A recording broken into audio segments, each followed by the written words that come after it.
As you can see and as you can hear, showers and thunderstorms still moving through the tri-state right now at 12:01 this Tuesday afternoon. The heaviest rain here in Cincinnati is south and east of Cincinnati. Technically, that's going to be down towards parts of Brown County, Bracken County. It's right overhead for you guys too, and then farther south towards Cynthiana, which is technically outside the tri-state at that point in time. But something that we're going to be watching as we work through your afternoon and into your evening, some more showers and more thunderstorms are going to be pumping through the tri-state, of which could be on the strong, maybe even the severe side, because even though it's raining right now, and it's actually kind of a good thing that it is raining right now because it does limit the potential for anything strong to severe. So we'll unpack that threat coming up in just a second. Let's talk about the now, though, in which here in Cincy, starting to lighten up a little bit. We've been seeing consistent rain here in Cincinnati for hours at this point in time. And so to no surprise, we do have one flood advisory in effect for us here in the tri-state. And that does include downtown Cincinnati. The entire city is under a flood advisory, and that was issued closer to about 11 o'clock this morning. I'd say anywhere from 10:30 to 11, and that's because around that time they had already been reported 1 to 2 inches of rain, and since then we've added at least half of an inch, maybe an inch. So let me know if you guys are seeing any reports of localized flooding down that direction. Even if you're not in the advisory, would love to hear your storm reports as well. You can just leave them in the Facebook comments, or you can submit photos on our website, fox19.com. But for sales out in Ripley County, you're under this flood advisory. Guilford, Dillsboro, and Dearborn, same with Lawrenceburg and Aurora, under this flood advisory.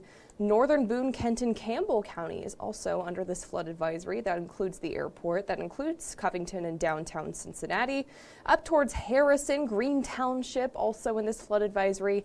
And North College Hill. Looks like the little the dividing point is actually where 275 meets 71, that exchange, if you will. That's the kind of the top right corner of this advisory. Again, this is in effect until 2 o'clock this afternoon, and that's 2 hours away from now, so we're still expecting and still tracking more rain through the tri-state, so that's just a little bit of details on the flood advisory. So it was issued a little bit closer to 10:30. So as far as radar estimates go, this usually does a pretty good job of estimating how much rain has fallen, in this case the last 24 hours. And here in Cincinnati itself, that blue on this side of the river, about 2 inches of rain. That's what we're estimating here. Out towards Claremont County, kind of splitting Milford, Batavia, so say the Eastgate area, about 2 inches of rain. Anderson, 1 inch to 2 inches. Lawrenceburg, Guilford area, 1 to 2 inches as well. But those in northern Kentucky, this map needs to update, because those in northern Kentucky are starting to see the rain piling down on top of you guys. So I would assume that you guys are anywhere between half of an inch and an inch right now at 12:04. But again, the heaviest rain that we're seeing right now here in the tri-state is right on top of Georgetown, right on top of Augusta, kind of straddling the line between Bracken and Brown counties in the Ohio River. Brooksville, just a decent downpour just south of you guys. Falmouth is kind of exiting you guys, heading out east of you, but we're still tracking some moderate showers in Pendleton, Grant, and Owen counties. We are noticing some dry time already here in the tri-state. That's, you can see, bits and pieces of Ripley County, Switzerland counties as well. And like I mentioned yesterday, those southwest of Cincinnati do have a chance of seeing something strong, maybe severe. And that was entirely dependent, that risk is entirely dependent on if we are able to see dry time, which that is what we're seeing here happening right now. And dry time would, of course, warm things up a little bit, give the opportunity to add a little bit more moisture here in the tri-state. And it's just more likely that the dry time will appear southwest of Cincinnati, where we do have a marginal risk for something severe. Marginal risk, so on a scale of 1 to 5, it's at a 1. So while it's on the scale, it's at least a low threat. What I'm seeing is fairly isolated, and it's if everything comes together. So as far as severe weather risks go today, I'm gonna say wind is gonna be the main thing, but flood, I'm actually gonna change that real quick, because flood, obviously that risk has gone up with the thunderstorms and how much rain they've produced so far and what they're gonna be producing later on today too. So flood, wind threat, two main things. We haven't seen too much in the wind department yet, but that's because this main line of thunderstorms that's going to be trying to roll through this afternoon and into the evening, that's going to pack a little bit more punch. And that's just because that's ahead of the cold front and ahead of the big changes to expect. So I'll go ahead and check some comments real quick and pull up some radar one more time. Molly's tuning in. Just been having thunderstorms rolling in Pleasant Plain by Stone Lake. Lots of rain. So yeah, that's out towards parts northern Claremont County into Warren County. You see Pleasant Plain just popped up there for just a second.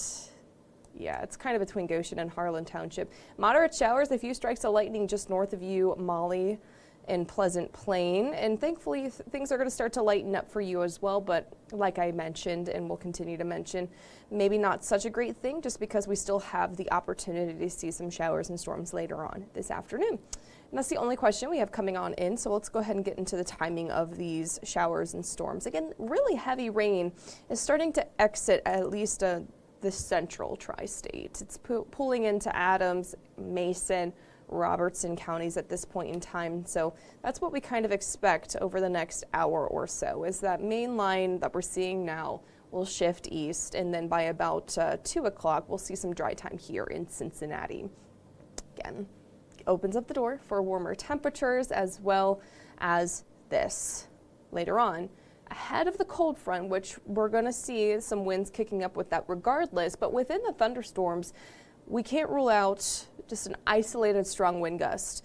As far as do I expect warnings to be issued? It's very unlikely from what I'm seeing right now, especially if we hold on to the rain west of Cincinnati. However, even though it's a low chance, it is still there. You'll still want to stay weather aware.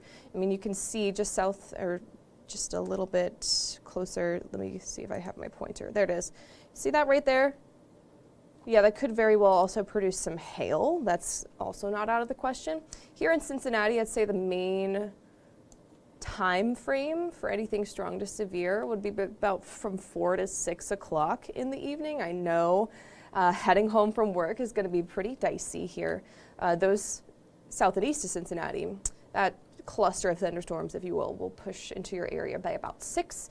And then we'll start to see some dry time from northwest to southeast from about 8 to 10, in which we do expect a pretty cloudy overnight, and with how much moisture we're also seeing cooler temperatures too.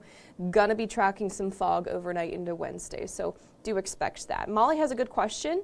Will the rain freeze? Not concerned about a freeze with this, and that's because you can see right next to me, overnight, we're holding on to a lot of clouds, and so temperatures, they're only going to be able to drop, I think, at best into the middle to upper 30s, and you need colder temperatures to see that rain freeze. Fog will be a concern in spots, especially by the rivers, the low-lying areas where we've seen a lot of rain today. But as far as a freeze goes, I'm not too concerned about it. I mean, you'll see in the 7-day, I'm not concerned about a freeze really until after Thanksgiving, which is the good news here. JD's tuning in. How are you doing today? What's the weather for Canton tomorrow morning? Have a good day and night. You too. Thanks for tuning in, JD. I'm doing really well. And the weather for Canton tomorrow morning, I'm assuming you guys are also going to be a little bit on the cloudy side. You're probably going to be seeing those showers and storms exit a little bit later, so maybe a little wet outside too, JD. Thanks for tuning in. All right, we'll go ahead and get into what the rest of your week is going to look like, because, of course, the main thing today, the rain chances. But then we also have some rain chances coming on in the later half of the week, which Friday more than likely is going to become a first alert weather day, because I'm seeing several rounds of rain potentially coming into the tri-state that day. One in the morning, some in the afternoon. Of course, the afternoon one does bear watching because we could see some thunderstorms with it. So it's about a 70% chance that you see some showers there. And then looking ahead into next week, Thanksgiving, that's Thursday of next week. So a week from Thursday of this week. You guys get it. But yeah, we can't rule out some showers and thunderstorms. I'm seeing that mainly on Wednesday. So what this means for Thanksgiving, it does look mostly dry at this point in time. However, the timing can easily change, especially this far out and away from Thanksgiving. We can see big changes like that. So we'll let you guys know if that happens. I think a 30% chance right there is more or less to cover our bases, saying, hey, rain is possible, especially in the morning on Thanksgiving. Seeing cloudy skies, and I'm seeing temperatures in the mid to low 50s. So not great for being outside, but at least not looking as rainy as Wednesday at this point in time. Let's go ahead and time out Friday's chance for rain, because I know we've got the Friday night football games on Friday, of course, in the afternoon and evening. Some big ones around the tri-state. I want to get you guys ready for that. Wednesday, tomorrow, cloudy skies, a little bit of fog in the morning. You'll feel the breezes kick up, and that'll help the fog a little bit. But then Thursday rolls in. You'll catch some sun. Haven't seen, well, we saw her yesterday, but you'll see it on Thursday too. A little bit of showers towards the afternoon. This is mainly in northern Kentucky, and it doesn't look too impressive. I'd say Friday's the day for a little bit more impactful weather to your plans. Look at this early in the morning hours. Can't rule out some rain, and then another swath. Unfortunately, does look like it's going to arrive in the middle of the afternoon and continue through the early evening.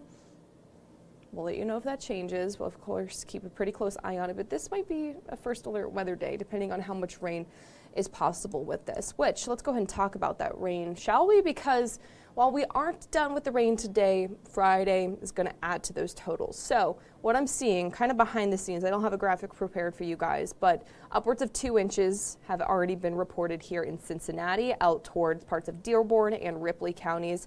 And we can expect another 1/2 inch, maybe a little less, depending on these showers and thunderstorms later on this afternoon, in which it's more likely that we do catch those higher rainfall totals south of the Ohio River at this point in time. Again, the heaviest rain we've seen so far today here in Cincinnati, Ripley, Dearborn counties, even western Claremont County. Can't rule out that for you guys. But moving into the afternoon, into the evening, where we've got the greatest risk for thunderstorms, I'd say you guys are kind of looking at a little bit more rain as well. Upwards of another inch is possible just down that direction.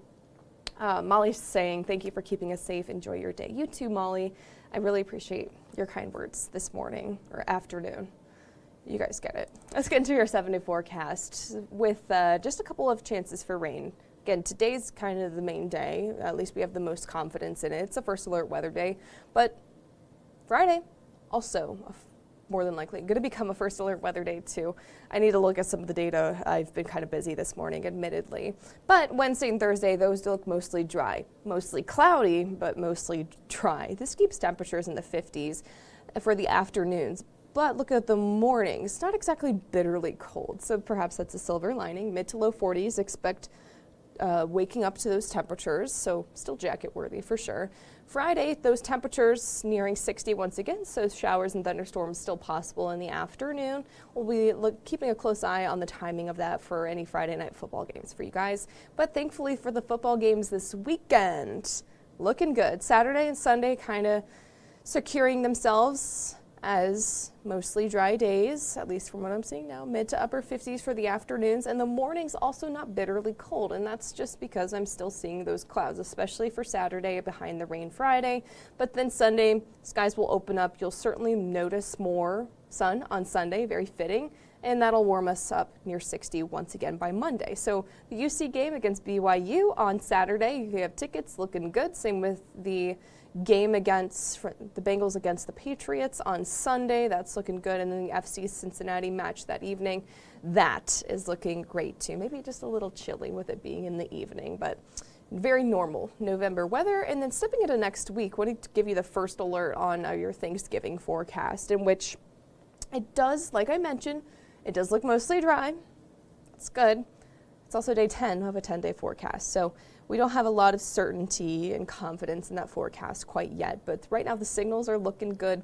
However, we do have storms in the forecast for travel time. That'll be Wednesday, something you'll want to keep a pretty close eye on. And if everything holds in that forecast, we should be looking at a mostly dry Thanksgiving. That's the good news. It'll just be colder and cloudier behind it. I'm not seeing any other questions pulling on in. I do want to give you guys a a little bit of a glimpse beyond the 10-day forecast because a lot of people are talking about it, some big changes coming behind Thanksgiving, and yeah, it's incredibly possible that we do see much colder temperatures following any action there on Wednesday before Thanksgiving. So let me show you guys what I'm talking about here. So I'm using the word bitter cold signals because we're talking mornings dropping into the 20s once again. This is going to kind of show you that we do have some Arctic air getting close to the tri-state. You kind of see this happening on Thanksgiving itself.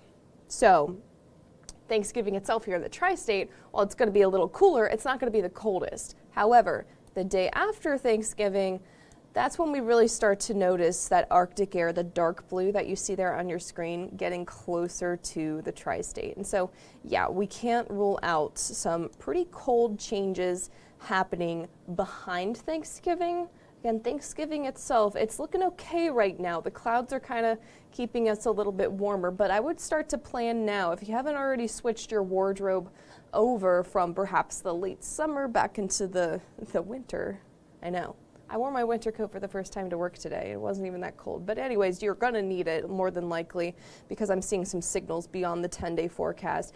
We're going to keep a close eye on this for you guys here at Fox 19. Just wanted to give you the heads up as things get quite busy heading into next week. You're off school, you got holidays, travel. Want to give you the heads up that some big changes. We are looking at the possibility of some winter air and Arctic air making its presence known back here in the tri-state. So the time now is 12:17. Let's do one more quick check of the radar real quick because the heaviest rain here in the tri-state, while it's not in Cincinnati necessarily, we can't rule out more heavy rain. So this, what you see here, is not the end of the chance for rain today, but heavy rain and thunderstorms being reported in Brown and Adams County, Georgetown, just southeast of Mount Orab as well. West Union, say the Peebles area, Winchester area, you guys also have some showers and thunderstorms just south of you. Maysville is starting to see your rain picking up right now. Robertson County, it's right overhead. And then kind of behind all that mess, the heaviest rain, we still have some moderate showers covering Claremont County, Clinton, most of Highland County, eastern Hamilton County, starting to see some drier time. Can't rule out some lighter showers here in Cincinnati. That's what we're seeing here downtown. But again, some dry time coming into the mix right now out towards Versailles, south of Batesville, Vevey, the Aurora area. You guys are seeing fairly light rain and some dry time, which of course means we can't rule out some additional pop-up showers and thunderstorms this afternoon. So I encourage you to download that Fox 19 First Alert Weather app to let you know of heavy rains in the area, lightning, but more importantly, severe weather alerts, which we only have what you see right here, which is a flood advisory in effect until 2 o'clock this afternoon. They did say in this alert that they could be issuing more of these, maybe in possibly upgrading the one that you see here. It really just depends on how the showers and storms behave later on this afternoon. So something to keep an eye on, stay weather aware with, and we'll most certainly give you guys that first alert update every step of the way. But for now, signing off here in Queensgate, I'm meteorologist Erin Ashley. Have a great rest of your Tuesday and stay dry.